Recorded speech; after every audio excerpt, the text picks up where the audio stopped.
Olá, hoje a gente vai fazer uma análise mais a fundo de Annie Hall, aquele filme de 77. Temos um material bem interessante aqui que diz que ele basicamente redefiniu a comédia romântica. É isso aí. E a ideia central é como ele pegou a neurose, né, e transformou em arte mesmo. Exato. A gente vai olhar como o Elvis Singer, que é tipo o alter ego do Woody Allen, né? Como ele expõe toda aquela ansiedade, a fragilidade das relações, mas com humor e uma honestidade, assim. Brutal, às vezes. Sim, e a análise que a gente recebeu foca em três pontos principais, né? Primeiro, a neurose como força do personagem, depois, a busca de identidade dentro da relação e, por fim, como o filme acha significado nas coisas pequenas, do dia a dia. A ideia é entender a essência dele. Pois é, e o material ressalta um ponto importante. O filme levou 4 Oscars. Isso não é pouca coisa. Melhor filme, melhor diretor, mas mais que os prêmios foi o estilo que ele consolidou, sabe? Uma mistura do intelectual com o emocional.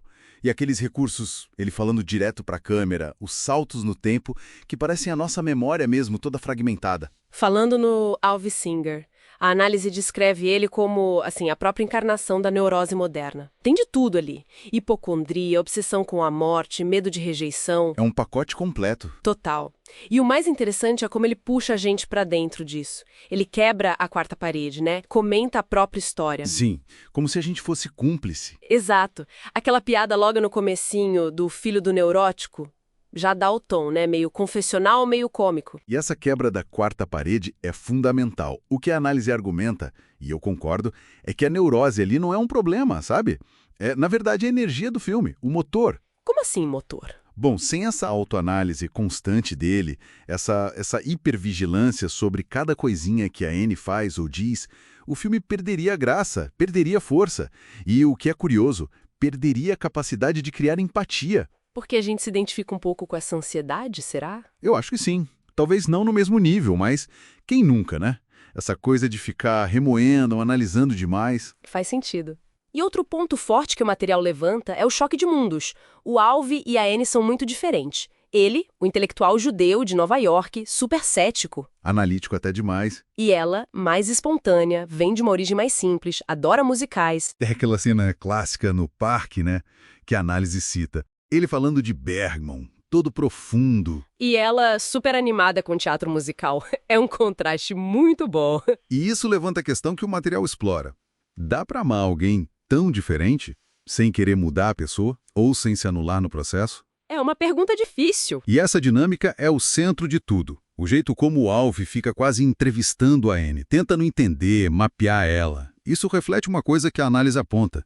A gente usa o outro para se entender também, né? Projetamos nossas dúvidas. O relacionamento vira tipo um laboratório de identidade? Exato, um laboratório compartilhado. Cheiro de encontros, desencontros, interpretações, mal-entendidos. Que geram momentos cômicos, mas também bem melancólicos. E aí entra outra coisa genial do filme, que a análise também pega. Como ele leva o banal. Sim, uma ida ao dentista vira uma reflexão sobre a vida, a morte. Lembrar daquela fala da Anne. Adoro quando você vai ao dentista, você se sente tão seguro de morrer. Essa mistura, né? O humor e a melancolia de mãos dadas. Rir para não chorar, talvez. Eu acho que é por aí. A perspectiva que o filme traz, segundo a análise, é que o sentido não está numa grande resposta filosófica, sabe? Está mais nessas conexões humanas, mesmo que sejam imperfeitas, meio tortas, costuradas por lembranças e inseguranças. E os flashbacks ajudam nisso, né? O passado invadindo o presente o tempo todo. Exatamente. Mostra que a vida não é linear, é um mosaico, cheia de idas e vindas. Então, pra gente ir fechando, o que fica dessa análise é que Annie Hall usou a comédia de um jeito muito, muito honesto para falar de insegurança, de busca por conexão e mostrou que talvez as nossas imperfeições, elas são a fonte da graça, do humor na vida. Sim, como a Anne fala no final, né, o texto até cita. Me diverti, isso é tudo que realmente importa, não é? É uma visão... Bem pragmática, mas bonita. Ou o monólogo final do Alvin aceitando que as relações são meio loucas, irracionais, mas que a gente precisa delas. Mesmo sabendo que pode dar errado de novo.